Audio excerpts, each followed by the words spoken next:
आपकी अदालतमध्ये रवी शास्त्री यांच्यावर आरोप आहे की हे उद्धट आहे.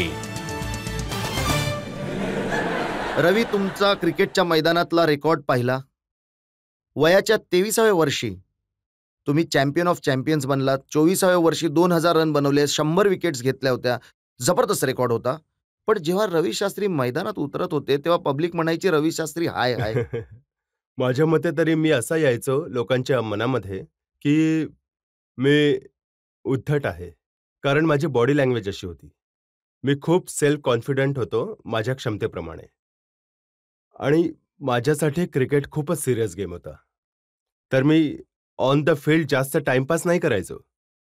मी एक्स्ट्रीमली हार्ड क्रिकेट खेळायचो. तर कधी कधी असं वाटायचं की हा खूपच उद्धट व्यक्ती आहे. पब्लिकला वाटायचं रवी शास्त्रीने 100 रन बनवले तरीही रवी शास्त्री हाय हाय, हो ना. विकेट घेतली तरीही हाय हाय. आणि मग खूप वर्षांनंतर जेव्हा हेच लोक मला भेटले ऍक्च्युली, किंवा कधी भेटायचे ऑफ द फील्ड मला, तर हेच लोक म्हणायचे, यार आम्हाला तर असं इम्प्रेशन आहे की तुम्ही खूप उद्धट आहात, पण तुम्ही रिअल लाईफमध्ये अगदी सामान्य व्यक्ती आहात. जे तुमचे प्रतिस्पर्धी होते, ऑस्ट्रेलियन होते, इंग्लिश बॅट्समन होते, बॉलर्स होते, त्यांना माहीत पडायचं पब्लिक काय म्हणते रवी शास्त्रींबद्दल. हो, हिंदी तर शिकले ते लोक देखील, आणि खूप लवकर शिकले, आणि मग खेळायला सुरुवात केली.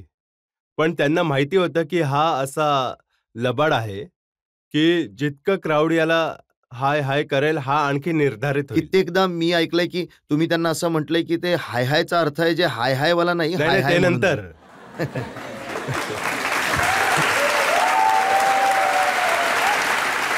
तुम्ही अगदी योग्य केलं. योग्य म्हटलं तुम्ही रजतजी. हे मी शिकलो नंतर, कारण जेव्हा मी कॉमेंट्री करायला आलो तर हेच लोक जे हाय हाय करत होते ते हाय रवी करायला सुरुवात केली, जसं तुम्ही म्हटलं. तर मी असा विचार करत होतो की जेव्हा हे हाय हाय सुरू होतं, मी पहिल्यापासून हे करायला पाहिजे होतं. हॅलो, हाय, नमस्ते. मग खुश होतो ती पब्लिक.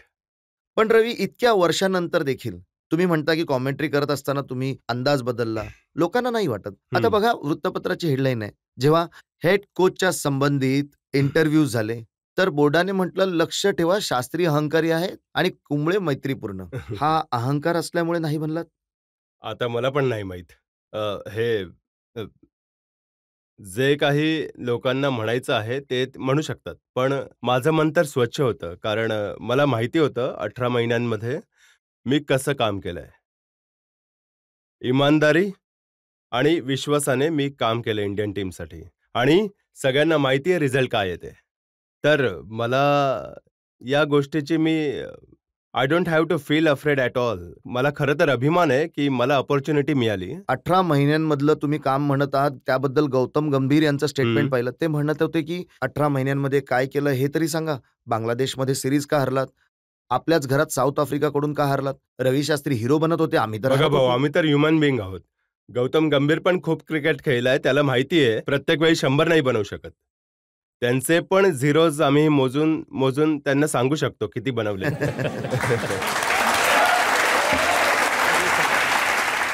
आम्ही तर ह्युमन बिंग आहोतच. प्रत्येक मॅच थोडी जिंकू शकतो, पण ओव्हरऑल परफॉर्मन्स पाहिला पाहिजे. आणि माझ्या मते मी जो शेवटचे 18 महिने 2 वर्षांमध्ये जर इंडियन टीमचा परफॉर्मन्स पाहिला गेला तर खूपच चांगला परफॉर्मन्स आहे अक्रॉस ऑल 3 फॉर्मॅट्स. जेव्हा मी होतो डायरेक्टर तर एका स्टेजवर नंबर 1 होतो टेस्टमध्ये, नंबर 1 होतो T20 मध्ये, आणि नंबर 2 होतो वन डे इंटरनॅशनल. पण बांगलादेश तर हरलात. बांगलादेश सोबत हरलो, आणि हे क्रेडिट दिलं पाहिजे बांगलादेशला, कारण बांगलादेश खूपच चांगली टीम आहे बांगलादेश. आणि जर त्यांचा रेकॉर्ड पाहिला गेला मागच्या 2 वर्षांमध्ये, त्यांनी इंडियाला हरवलं, साऊथ आफ्रिकाला हरवलं, पाकिस्तानला हरवलं, न्यूझीलंडला हरवलं, आणि आता 2-1 हारले ते इंग्लंड सोबत. हा त्यांचा पहिला पराभव होता या 2 वर्षांमध्ये. पण हारलात तरीही तुम्हाला राग येत होता. साऊथ आफ्रिकेबरोबर मुंबईमध्ये हारलो तर तुम्ही जाऊन क्युरेटरला पकडलं. नाही, मी क्युरेटरला नाही पकडलं. मी फक्त क्युरेटरने तक्रार केली, त्याने म्हटलंय की धमकी दिली रवी अजिबात नाही. शास्त्री. मी असं वाटतो का धमकी देऊ शकतो का? बघितलं, अगदीच. तुम्ही मुलांना जाऊन विचारा कधी, असं नाहीये. आणि मुलींना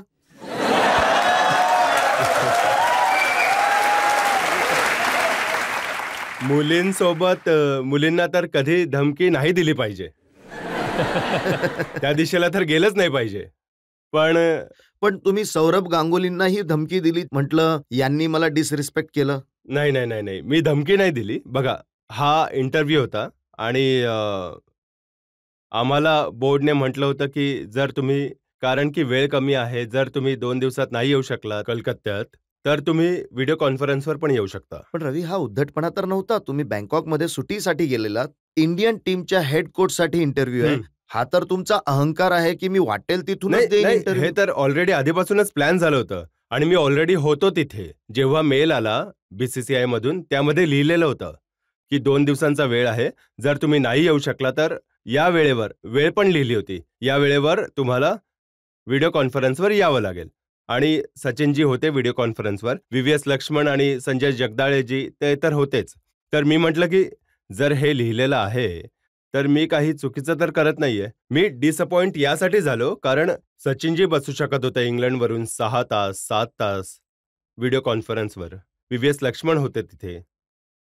तर सौरव नव्हता. तर मला दुःख झालं, की डिसअपॉइंटेड होतो. मला तर सिलेक्शनबद्दल काही फरक पडत नव्हता. ते प्रख्यात क्रिकेटर्स आहेत, त्यांना माहिती आहे कोणाला सिलेक्ट करायचं, नाही करायचं. त्यांच्याशी माझं काही देणं-घेणं नाही. मला अपमान यासाठी वाटला, की एका व्यक्तीने 18 महिने किंवा 20 महिने खूपच चांगलं काम केलंय देशासाठी. ही सिलेक्शन प्रोसेस आहे. तर ॲटलीस्ट थोडीशी तरी इज्जत असली पाहिजे. सगळे म्हणतात सौरभ गांगुली दादा आहे, त्यांच्याशी पंगा नाही घेतला पाहिजे, आणि तुम्ही घेतला. काही फरक नाही पडत मला. मी तर पंगे खूप जणांशी घेतले. कारण असं इम्प्रेशन आहे, की अनिल कुंबळे यासाठी सिलेक्ट केलं, की ते मैत्रीपूर्वक आहेत, सगळ्यांसोबत चालतात, सगळ्यांना एकत्र घेऊन चालतात, आणि रवी शास्त्री त्यांच्याच दुनियेत राहतात. नाही, नाही. असं असं तर लोक म्हणतील. लोक ज्यांना बोलायचंय बोलू शकतात. सौरभने म्हटलं ना, की तुम्ही ते आपल्या दुनियेत एक स्वतःच्याच जगामध्ये राहतात ते. हो, मी ते तसं म्हणू शकतात. मी त्यांना फक्त म्हणेन, यामुळेच आम्ही नंबर 1 वर होतो टेस्टमध्ये, नंबर 1 वर होतो T20 मध्ये आणि नंबर 2 वर होतो आपल्या वन डे गेममध्ये. कारण मी स्वतःच्या जगात होतो. मग सौरभ गांगुलींबरोबर भांडण काय? काही भांडण नाहीये. दादा आहेत भाई, दादा आहेत. भांडण केलं जाईल. सौरव माझे ज्युनियर आहेत.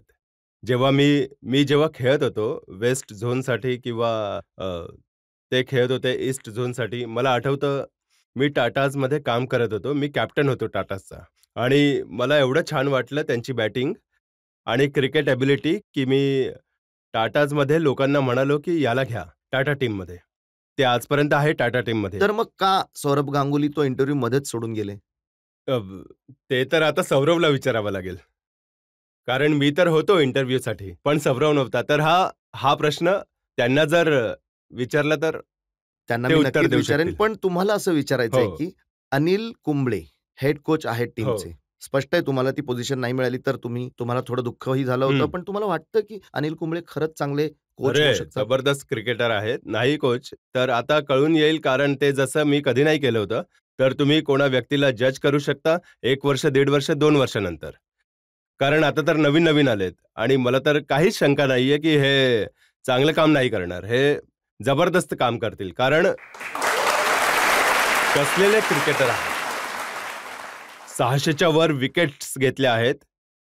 फायटर आहेत. तर या सगळ्या क्वालिटीज जे यंगस्टर्स आहेत ते शिकतील अनिलकडून. आणि अनिलची एक चांगली क्वालिटी आहे, ते कधी हार नाही मानत जोपर्यंत मॅच संपत नाही.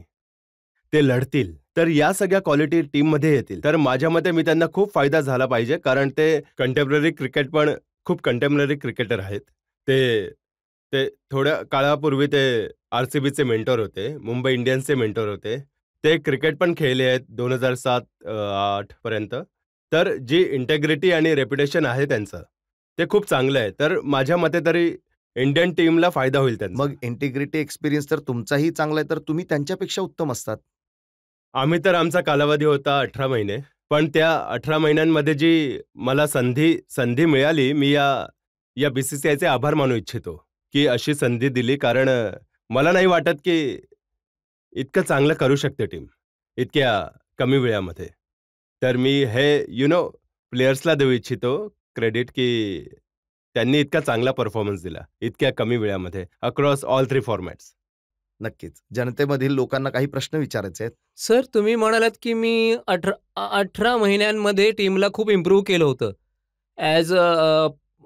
पण तुम्ही जेव्हा नव्हतात ॲज अ मॅनेजर, तेव्हा टीम वर्ल्ड कप पण जिंकली, त्याआधी T20 वर्ल्ड कप पण जिंकली, टेस्टमध्ये पण नंबर 1 झाली हं. होती. तर म्हणजे फरक काय पडला? नाही, फरक इतका पडला, की जेव्हा मी टेक ओव्हर केलं होतं टीमला, तेव्हा परफॉर्मन्स इंडियन टीमचा होता तो मागच्या 12-18 महिन्यांमध्ये, तो इतका चांगला नव्हता.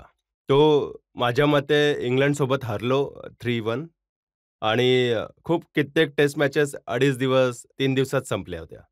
तर माझ्या मते जो कॉन्फिडन्स लेव्हल होता खेळाडूंचा, तो थोडा कमी होता. तर जेव्हा मला सांगितलं गेलं, की तुम्ही टेक ओव्हर करा, तेव्हा आम्ही आमची कोचिंग स्टाफ पण आणले होते सोबत. तर माझ्या मते त्याने खूप फरक पडला, कारण बरेच इंडियन कोचेस आले होते. संजय बांगर, भरत अरुण, श्रीधर जे अजूनपर्यंत आहेत तुम्हाला नाही टीमसोबत. वाटत का जर आपण गॅरी कर्स्टनलाच ठेवलं असतं आफ्टर वर्ल्ड कप, तर टीम तशीच चांगली खेळली असती? नाही तर ते मग केलं ना, थोड्या वेळासाठी केलं. ते स्वतःच निघून गेले. ते म्हणाले, की आता मला फॅमिलीसोबत वेळ घालवायचा आहे. तर त्यामुळे डंकन फ्लेचरला अपॉइंट केलं आणि डंकन फ्लेचर होते 2 वर्ष. तर माझ्या मते 4 वर्ष होते डंकन फ्लेचर. मी त्यांच्या शेवटच्या वर्षी आलो. तर तो पिरियड जो तुम्ही म्हणत आहात, तेव्हाचा परफॉर्मन्स पाहिला गेला, तर जो परफॉर्मन्स असायला पाहिजे होता इंडियन टीमचा, तो इतका चांगला नव्हता. ते 4-0 हरले होते इंग्लंडमध्ये, 4-0 हरले होते ऑस्ट्रेलियामध्ये. तर हा सगळा परफॉर्मन्स होता त्यावेळचा. जी आपली टीम आहे यामध्ये खूप सारे यंगस्टर्सही आहेत, खूप अनुभवी प्लेयर्सही आहेत. मग जेव्हा तुम्ही डायरेक्टर होतात, तेव्हा तुमचं ऐकायचे सगळेजण? अगदीच. ही खूप डिसिप्लिन साइड आहे. ही एक एक गोष्ट मला इथे सांगावी लागेल तुम्हा लोकांना, की हे जे डिसिप्लिन आहे, ही यांच्या कामाची पद्धत आहे. जो यांचा आदर आहे खेळाप्रती, तो खूपच जबरदस्त आहे आणि मला अ, एवढं असं नव्हतं, की इतका फोकस असेल या टीमचा. पण फोकस खूपच जबरदस्त आहे. स्पेशल यंगस्टर्स जे आहेत, माहिती आहे आजकाल IPL आहे, पैसा आहे गेममध्ये, पण यांचा जो फोकस आहे टेस्ट क्रिकेटवर, तो खूप होता. तो मला सगळ्यात जास्त आवडला आणि जसं MS आहे किंवा विराट कोहली आहे किंवा रोहित शर्मा आहे किंवा अजिंक्य रहाणे आहे, यांना कोणताही इगो नाहीये. टीम स्पिरिट जो आहे, तो खूपच जबरदस्त आहे. आता MS च्या संबंधित, विराट कोहलींच्या संबंधित खूप सारे आरोप आहेत तुमच्यावर. हं.